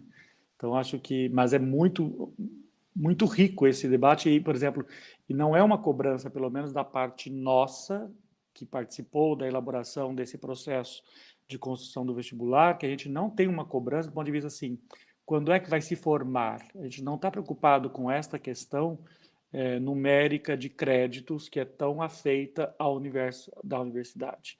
Nós queremos que eles tenham o espaço, o ritmo e a apropriação do saber, tal como eles considerarem, eles são protagonistas da sua própria história.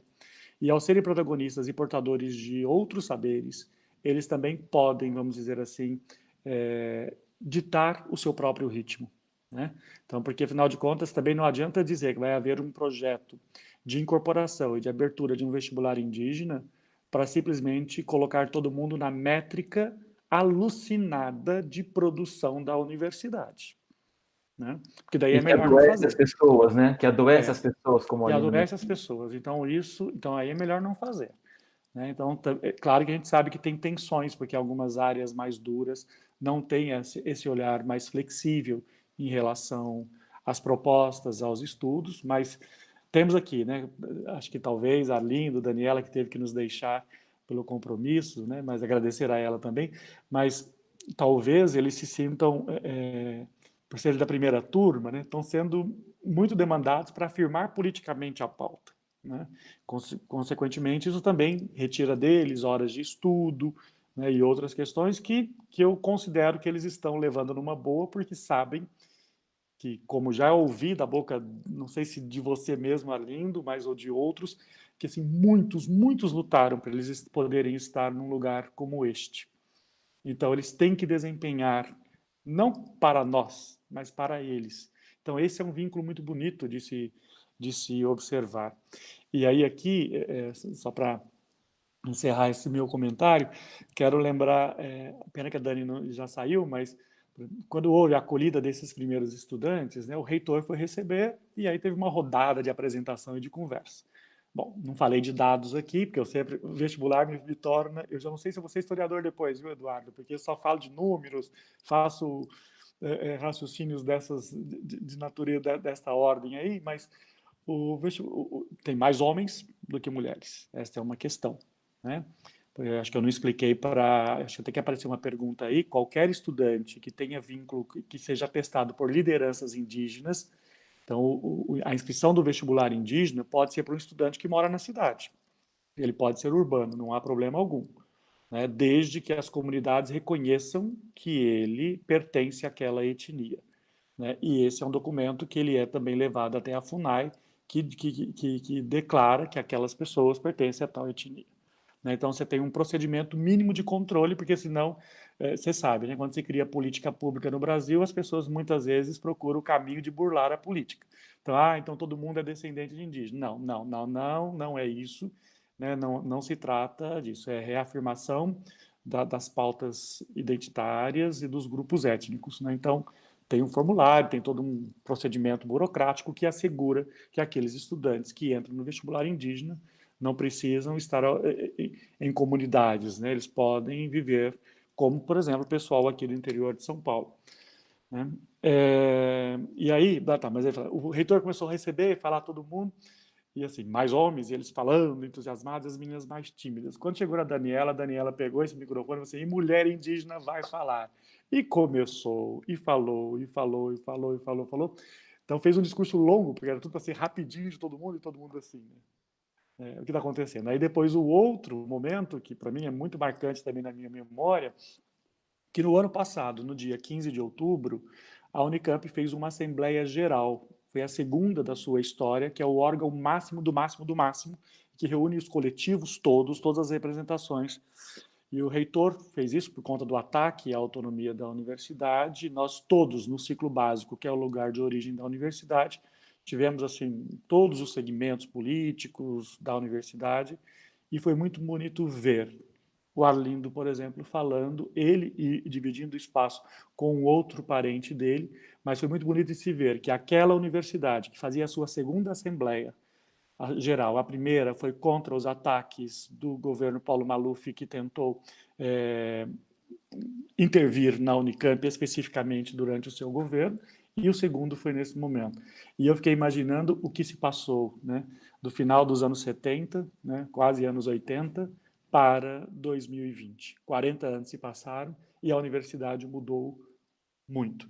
E ter a presença deles como parte da representação estudantil, esse coletivo, que, por exemplo, nos protestos também, nós nos encontramos várias vezes na luta contra os cortes na educação, os acadêmicos indígenas da Unicamp fazendo a sua presença. Isso também é algo muito bonito de se ver e de testemunhar, é um privilégio ver esse processo que está só começando, né? Como é que ele vai, como você disse agora há pouco, né, Eduardo, quero ter um colega, né, de departamento, eu quero ter um colega na pesquisa, eu quero ter, né?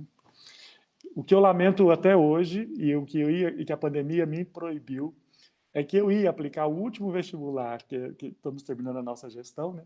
Eu queria ir na aplicação do último vestibular em São Gabriel da Cachoeira, mas a prova adiada, eu acho que talvez eu não vá ter essa oportunidade por enquanto. Vou ter que esperar um outro convite.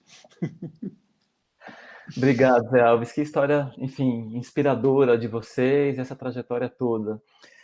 Bom, eu teria também, enfim, muitas outras coisas para perguntar, mas eu queria dar chance para as pessoas que estão nos acompanhando no YouTube, que mandaram, acho que algumas perguntas, tenho duas aqui. Tudo bem? Vocês têm um pouquinho mais de fôlego ainda para alguns minutos? Sim, né? E registrar o agradecimento para a Daniela, né? Explicar para as pessoas que ela teve que sair, porque ela está em São Gabriel da Cachoeira e, pelo que eu entendi, num centro que tem a conexão com a internet, esse centro de estudos lá iria fechar, e então ela precisou sair, tá? Então, as perguntas que nos chegaram, deixa eu ler aqui duas delas. A Sandra Silva pergunta: nessa experiência de 3 anos, quais aprendizados e desafios gostariam de destacar para a Universidade de São Paulo, entre outras universidades? Importante aprendermos com o jeito que tem sido feito, que é uma questão que tem sido já um pouco contemplada. Eu vou aproveitar e juntar a outra pergunta aqui, que veio da Andréia Márcia Zattoni. Jovens indígenas que vivem em contexto urbano, em processo de autoafirmação quanto ao seu pertencimento étnico, que não vivem em comunidades indígenas, podem participar do vestibular indígena? Que eu acho que o José Alves também já respondeu a essa pergunta. Tem alguma coisa que vocês gostariam de acrescentar a esses dois aspectos? De jovens urbanos, se isso está no horizonte, Zé Alves, não. Porque, por exemplo, esse São Paulo é uma questão fundamental, quer dizer, embora São Paulo tenha uma realidade bastante diversa de indígenas, né? Ela tem comunidades indígenas, como em Parelheiros, como no Jaraguá, e tem muitos indígenas, principalmente do Nordeste, na verdade, que moram em São Paulo, que migraram, que vivem na Zona Leste, que vivem em Guarulhos, né? Como é que isso, se há alguma perspectiva nesse sentido? Você comentou que, por enquanto, parece que não, mas, enfim. Então, um estudante que tenha dessa experiência, né? Então, essa é uma questão importante, porque o estudante se autodeclara e tem o reconhecimento de outras lideranças. Tá. Liderança indígena pode ser, evidentemente, todo mundo pensa num cacique, mas pode ser uma outra pessoa da própria comunidade. Né? Então, até hoje, nós não temos dúvida nenhuma de que todos os ingressantes são indígenas, tá certo?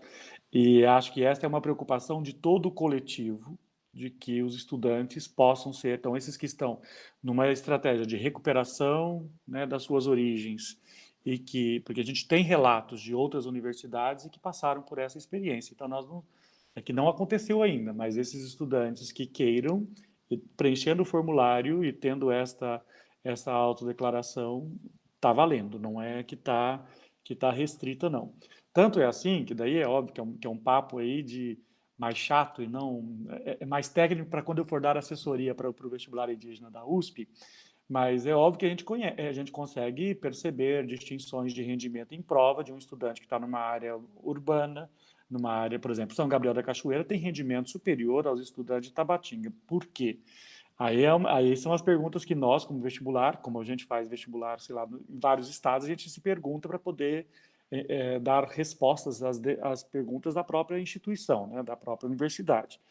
Então, daí tem a ver com a questão do domínio da língua espanhola, que é muito, porque Tabatinga e Letícia é um conurbano, então você tem uma questão da escolarização, por exemplo, que não é a mesma de São Gabriel. Então, São Gabriel tem boas escolas. Então, você tem esse mapeamento de perceber que, mesmo que tenha um número menor de candidatos inscritos em Pernambuco, você tem um rendimento ou uma aprovação proporcional maior, né? Então, isso indica o tipo de escola que está frequentando. Então, qualquer processo de seleção vai ter as suas distorções, tá certo? O que nós fazemos aqui é apenas atenuar algumas delas, mas entre as próprias comunidades e as experiências, o ensino indígena não é homogêneo. Então, também, só para pontuar, né, para vocês entenderem um pouco que um aluno que faz uma escola, um indígena que faz uma escola regular, não tem problema nenhum, ele pode participar do processo do vestibular normalmente, tá? Acho que é isso. Eu tinha uma outra pergunta aí, eu esqueci. Eu queria chamar a atenção assim, para os cursos mais concorridos pelos estudantes indígenas. Primeiro, os cursos da área de saúde, enfermagem, nós ainda não... Medicina vai ficar para o último dos anos, né? Vai até o limite legal da adesão, mas tudo bem, está dentro da regra do jogo. Mas enfermagem sempre foi o curso de enfermagem do vestibular indígena dá 3 vezes mais competitivo do que a relação candidato-vaga do curso de enfermagem regular. Né? Então, assim, tem qualquer curso da área de saúde. Aí depois há um outro perfil, que cursos de administração são muito concorridos na Unicamp no vestibular indígena. Administração é um curso que não é exatamente um curso muito concorrido no nosso vestibular tradicional, mas no vestibular indígena ele tem uma relação candidato-vaga alta. Ele está entre os 5 mais, acho que é o segundo curso mais concorrido. E pedagogia. Pedagogia também é um curso bastante concorrido. Né? E aí entra as engenharias. Quando a gente pensa o vestibular tradicional, obviamente é medicina, depois as engenharias, e nem administração, nem pedagogia, nem mesmo enfermagem consta entre os 10 cursos mais concorridos. Né? História sim, tá? No vestibular tradicional. Mas só para ver um pouco do perfil, né? Visivelmente, quando você pensa, né, a questão da formação das lideranças, e aí o Arlindo pode complementar ou não, então o que eles querem, o que se espera num curso de administração? Então, por exemplo, é um curso que, por exemplo, para quem vai entrar na gestão pública, né, que o curso de administração pública é muito concorrido também pelos indígenas, quem vai, por exemplo, prestar um concurso para voltar à sua comunidade e trabalhar na prefeitura local.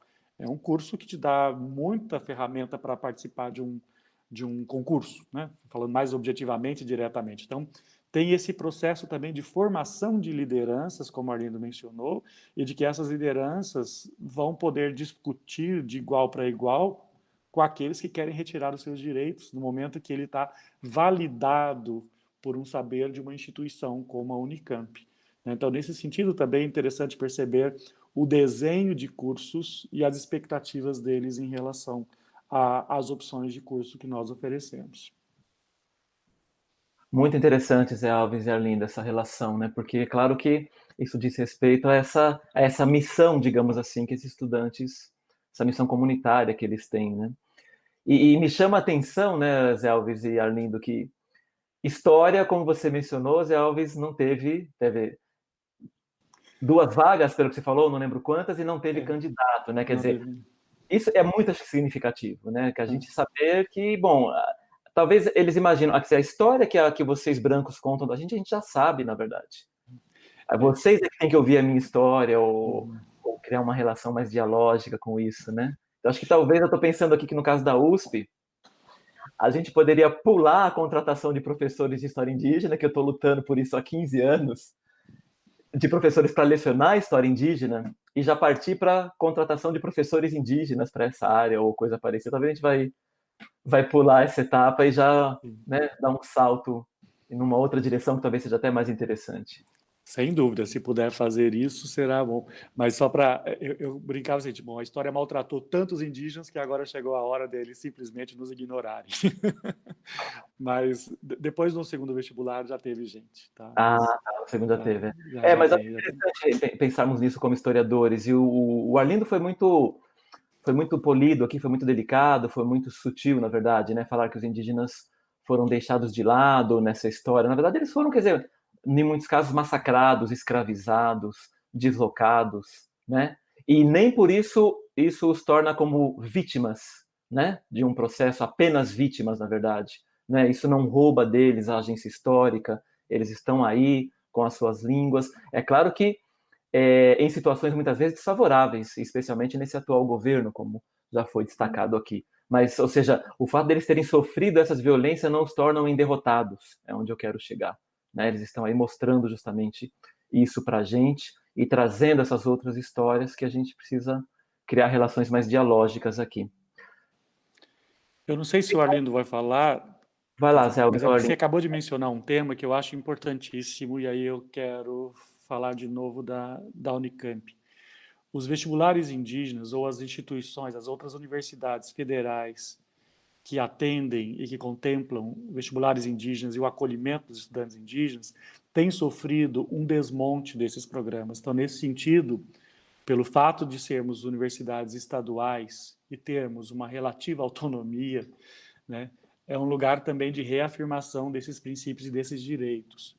A Unicamp, por ser estadual, não tem direito, não tem acesso a um recurso que a FUNAI dava para poder dar bolsas aos estudantes. Então, portanto, o investimento da Unicamp é de orçamento próprio e exclusivo dela.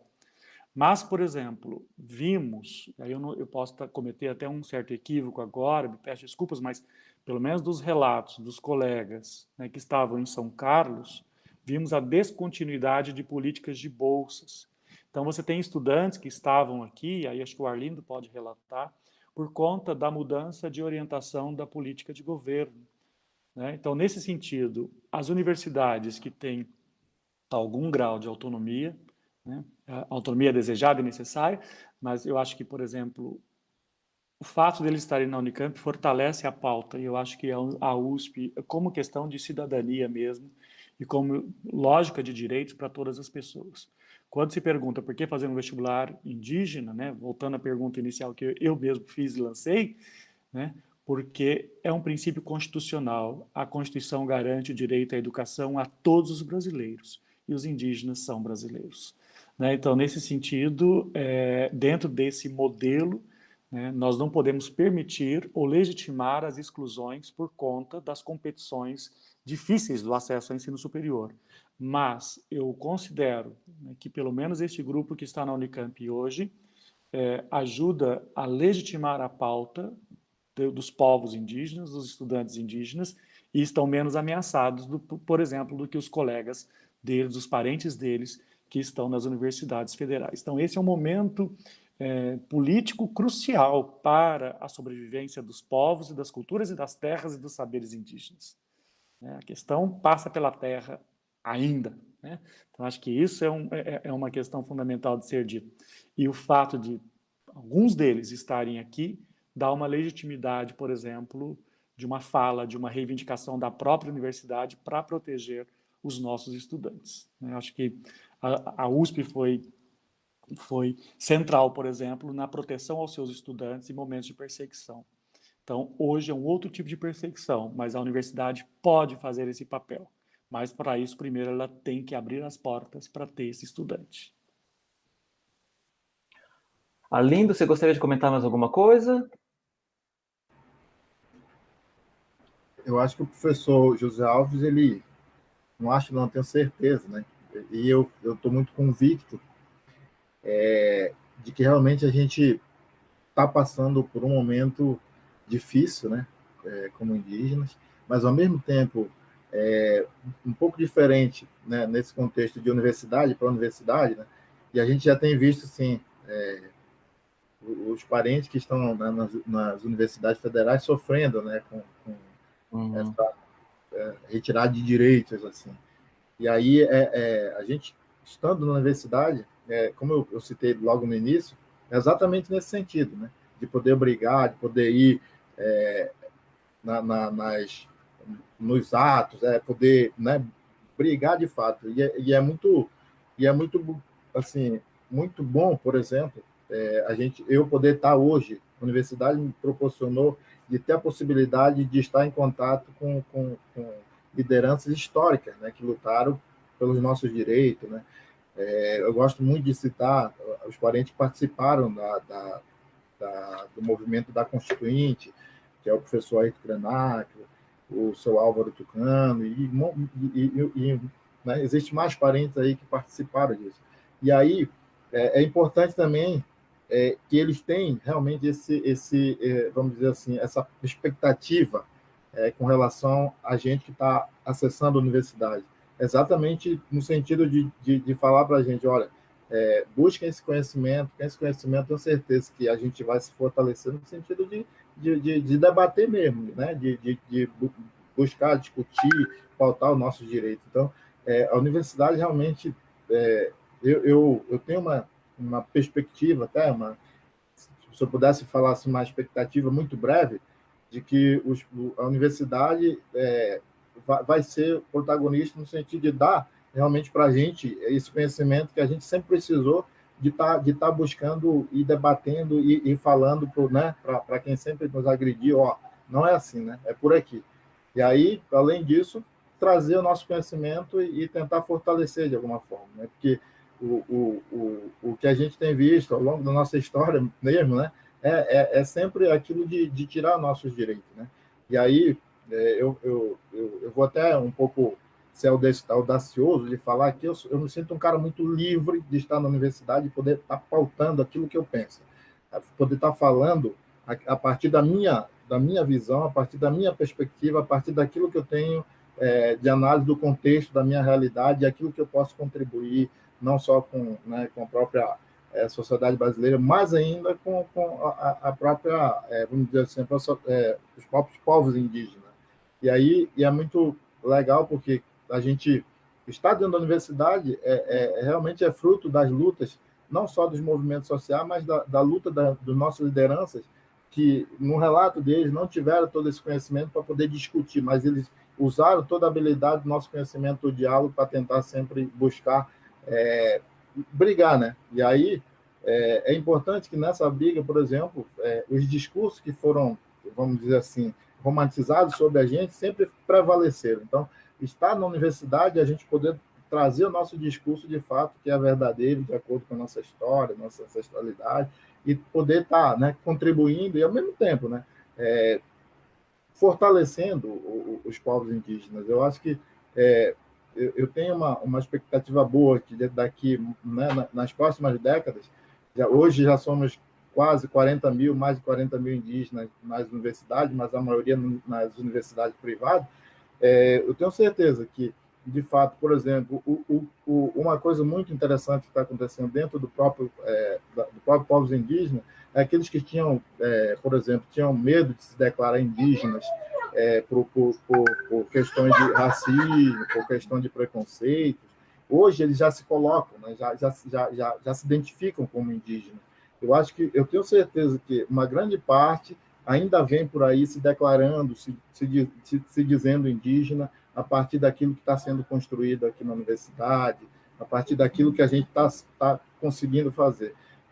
Por exemplo, a gente agora está indo para, fechando o nosso segundo ano aqui, a gente conseguiu ir em várias manifestações, e aí dentro dessa tentativa de diálogo, acho que vem dando certo, a gente trouxe, por exemplo, para a Unicamp a UNE, né, que é o Encontro Nacional dos Acadêmicos Indígenas. Poder estar fazendo isso, eu acho que faz parte de um processo de realmente falar assim, opa, chega aqui, vamos conversar, vamos dialogar, né, vamos construir algo, né, que a gente possa mudar aquele paradigma de sempre estar, brigando de fato. É claro que tem outro, como diria meu avô, tem outro adversário ali em Brasília que não gosta muito de diálogo. Então, ali a gente tem que criar outras estratégias para ir buscar esse diálogo com ele. Então, uma das estratégias é exatamente buscar esse conhecimento dentro das universidades e poder ir lá falar para ele, né? É mais ou menos assim.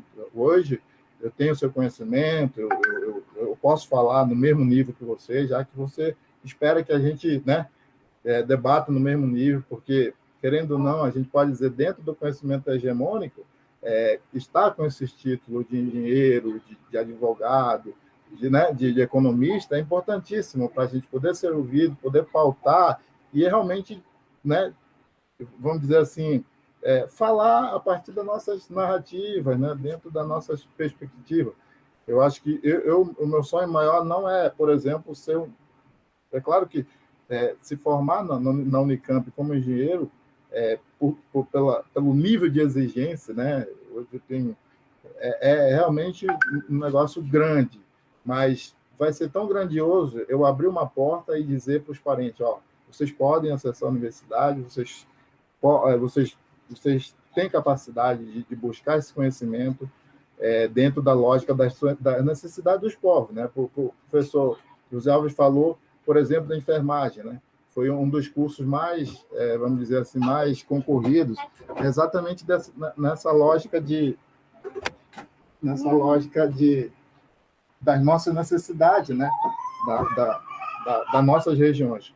Por exemplo, na área da saúde, o que temos visto dentro aqui no tempo de pandemia, isso se evidenciou muito, né? E aí, quando eu falo assim, por exemplo, abre uma vaguinha lá no Instituto de Medicina, é nesse sentido, né? De poder realmente buscar esse conhecimento né, vamos dizer assim, e levar esse conhecimento e colaborar com as nossas regiões, porque, querendo ou não, a gente é muito forte ainda a não assistência né, das políticas públicas nas nossas regiões, e isso é importante, porque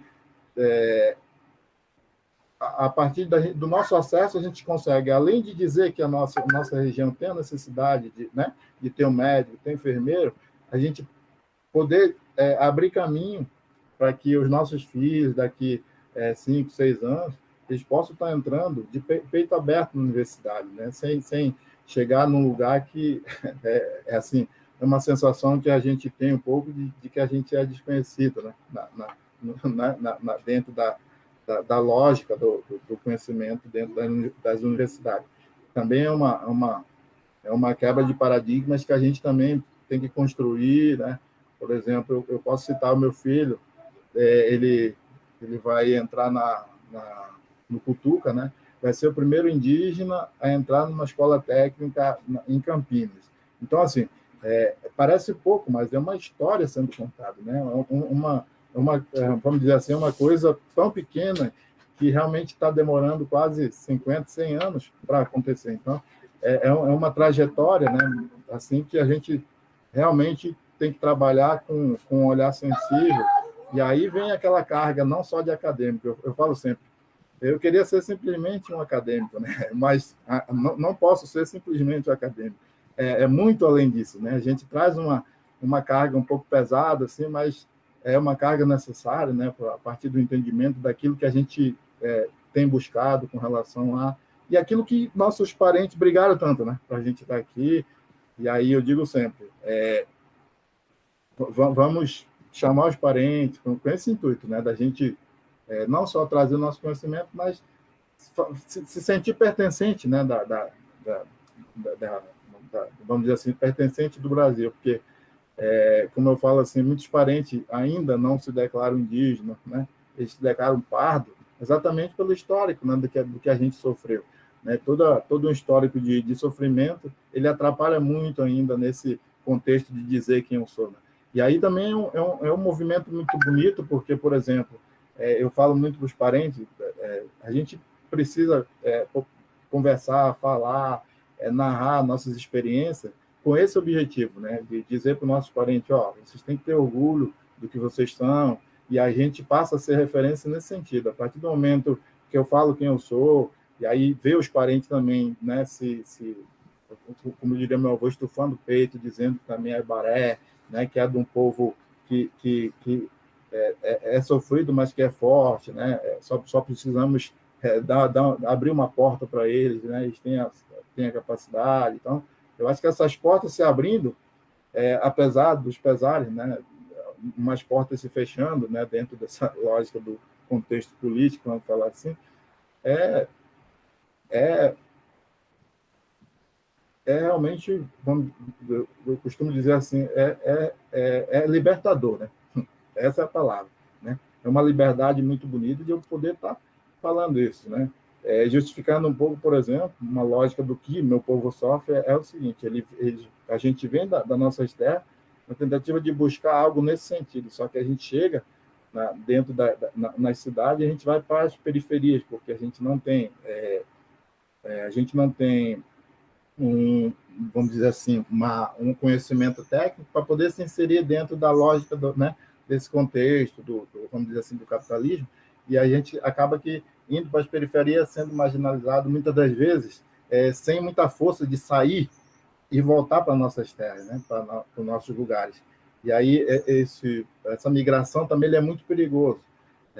Trabalhar isso também é importante. Então, nessa lógica aí da gente ficar por lá, né, vir estudar e fortalecer ali, realmente é muito bonito de se ver. Então, eu acho que a sensação de liberdade, de poder estar levando a minha mensagem, né, é claro, o meu discurso ele tem que estar sustentado pela minha trajetória, né? E aí a minha trajetória diz que é necessário, sim, né, estar aqui, eu poder estar na minha comunidade, vendo o rio passar, né, e tomando meu banho tranquilamente, mas isso não vem da lógica da coletividade. A gente sempre tem que pensar nas próximas gerações, nos nossos filhos, e tentar trabalhar, né, em prol da coletividade. Assim, eu acho que essa é também uma coisa que a gente precisa semear também em qualquer lugar que a gente vai. Então é isso.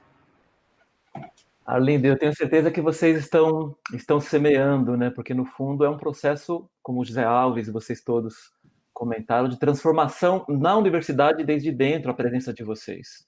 Nós estivemos aqui por 1h30, né? Com você e com a Daniela, e eu tenho certeza que isso é uma experiência transformadora. Para mim, ao menos, está sendo uma experiência transformadora para quem está nos ouvindo, perguntando. Imagino, quer dizer, 117 indígenas na Unicamp por 4 anos, junto com os estudantes.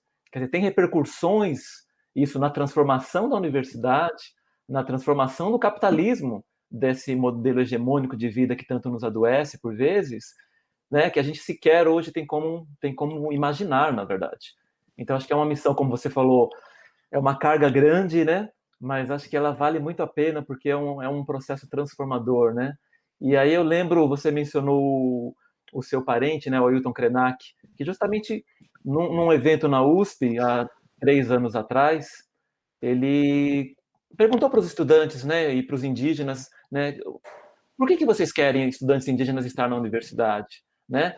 A universidade não deve ser um espaço de favor do branco, um espaço consentido do branco, né? Justamente é um lugar que vocês irão transformar, mas não perdendo, como você muito bem colocou, os vínculos com o grupo de origem, com a sua comunidade. Quer dizer, é um circuito de transformações que pode se né, de se um abastecer o outro, né? E podemos ter aí talvez relações menos violentas, um mundo menos endoidecido, né? E pessoas mais felizes, como você colocou. Bom, tem mais uma pergunta, mas ela foi contemplada na fala de vocês já, que é justamente sobre essas populações que estão em processo de reconhecimento étnico e etc. Deixa eu ver aqui o nome da pessoa, da Marleide Quixeló, que foi contemplada. E, bom, eu acho que com isso a gente vai, né, se vocês quiserem fazer mais alguma colocação, senão eu vou encaminhar para a finalização aqui, tudo bem? Bom, então eu queria agradecer mais uma vez ao Arlindo, ao José Alves, agradecer a Daniela que já nos deixou, mas depois poderá ver lá no YouTube, essa mesa que eu acho que foi extremamente, ela foi no cerne da proposta desse evento, da Universidade em Transformação, né, em pensar em que transformação queremos para as universidades públicas brasileiras. Eu acho que aqui nós temos um feixe de questões que são as populações indígenas na universidade, a universidade nas populações indígenas, que é absolutamente central. Ele não é o único, né, mas ele é muito importante. Então, muito obrigado pela contribuição aí maravilhosa de vocês, inspiradora, José Alves, Arlindo, Daniela. Muito obrigado a vocês. Obrigado, Eduardo. Foi um prazer participar dessa conversa com você, com a Arlindo, com a Dani e com todas as pessoas que nos acompanharam. Espero mesmo que a gente possa estreitar os vínculos e transformar. É isso. Obrigado, Arlindo. Obrigado, José Alves. Eu agradeço. Eu agradeço imensamente, né, pelo convite. Uma semente já foi plantada na Unicamp, e agora é a nossa vez de levar e espalhar essa semente na USP. Vamos lá. Obrigado. Bom, aqueles que estão nos assistindo pelo YouTube, então, obrigado pela audiência. Procuramos aqui contemplar suas perguntas. E aproveito o finalzinho aqui para fazer um convite a todos e a todas que depois de amanhã, que é dia 19, no mesmo horário, às 17 horas, há uma outra mesa que, de alguma maneira, aborda essa mesma temática, a partir de outros atores aí, agentes, que é uma mesa sobre professores indígenas na universidade. É uma mesa que contará com a participação da Josiléa Caingangue e do Kazé Angatu, né, como palestrantes aí, debatedores. Depois de amanhã, né, hoje é terça-feira, então na quinta-feira, às 17 horas também, tá? Estão todos convidados aí. Ajudem a divulgar na Unicamp, por favor, aí. Arlindo aí para os estudantes indígenas e os acadêmicos indígenas. quinta-feira às 17 horas. Obrigado a vocês, obrigado a todo mundo, boa noite a todos e a todas. Tchau.